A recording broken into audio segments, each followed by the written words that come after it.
Hello everyone. Physics में motion को समझने के लिए सबसे पहले हमें डिस्टेंस और डिस्प्लेसमेंट जैसे बेसिक कॉन्सेप्ट्स क्लियर करने होते हैं। ये दोनों वर्ड्स सुनने में सिमिलर लगते हैं, लेकिन इनका मीनिंग बिल्कुल अलग होता है। डिस्टेंस और डिस्प्लेसमेंट में अक्सर स्टूडेंट्स को कंफ्यूजन होती है, लेकिन मैं आपसे वादा करता हूँ कि यह वीडियो कंप्लीट देखने के बाद आपको इस टॉपिक से रिलेटेड जो भी कंफ्यूजन है वह सभी दूर हो जाएगी। सबसे पहले समझते हैं कि डिस्टेंस क्या होता है। डिस्टेंस का मतलब होता है टोटल पाथ लेंथ जो कोई ऑब्जेक्ट या पर्सन मूव करते समय कवर करता है। इसमें यह मैटर नहीं करता कि मूवमेंट किस डायरेक्शन में हो रही है, आगे, पीछे, लेफ्ट या राइट। डिस्टेंस हमेशा स्केलर क्वांटिटी होती है।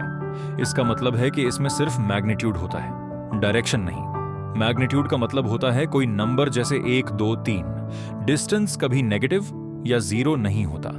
एग्जाम्पल, अगर एक लड़का स्कूल से 10 मीटर आगे जाता है और फिर 5 मीटर वापस आता है तो उसका टोटल डिस्टेंस होगा 10 + 5 = 15 मीटर। आई होप कि डिस्टेंस आपको समझ आ गया होगा।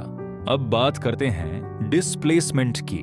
डिस्प्लेसमेंट का मतलब होता है इनिशियल पोजीशन से फाइनल पोजीशन तक की शॉर्टेस्ट स्ट्रेट लाइन डिस्टेंस, और इसमें डायरेक्शन भी जरूरी होती है। इसीलिए डिस्प्लेसमेंट एक वेक्टर क्वांटिटी होती है।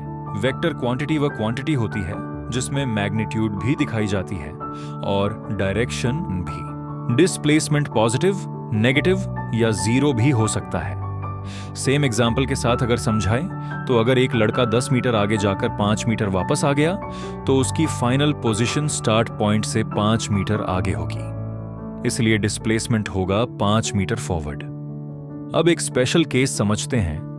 अगर कोई पर्सन मूव करके वापस अपनी स्टार्टिंग पॉइंट पर आ जाता है तो उसका डिस्टेंस जीरो नहीं होता, लेकिन डिस्प्लेसमेंट जीरो हो जाता है। ये एग्जाम में बहुत पूछा जाता है और इस डिस्प्लेसमेंट को जीरो डिस्प्लेसमेंट कहते हैं। अब समझते हैं relation between distance and displacement. हमेशा याद रखिए, डिस्टेंस हमेशा डिस्प्लेसमेंट के बराबर या ज्यादा होगा। डिस्टेंस कभी भी डिस्प्लेसमेंट से कम नहीं हो सकता। तो सिंपल शब्दों में डिस्टेंस बताता है कि कितना पाथ कवर हुआ और डिस्प्लेसमेंट बताता है कि ऑब्जेक्ट स्टार्ट से एंड तक कितनी दूरी और किस डायरेक्शन में है। इन दोनों कॉन्सेप्ट्स को क्लियर समझ लेना फिजिक्स के आगे के चैप्टर्स के लिए बहुत जरूरी है। तो यहां पर ये दो कॉन्सेप्ट्स क्लियर हो जाते हैं। रुको, अभी जाना नहीं। अगर आपको इस टॉपिक में कोई कंफ्यूजन है या किसी और टॉपिक पर वीडियो चाहिए तो कमेंट में बता देना, अगली वीडियो उसी टॉपिक पर आएगी। और ऐसे वीडियोस के लिए लाइक करके चैनल को सब्सक्राइब कर देना। Bye bye.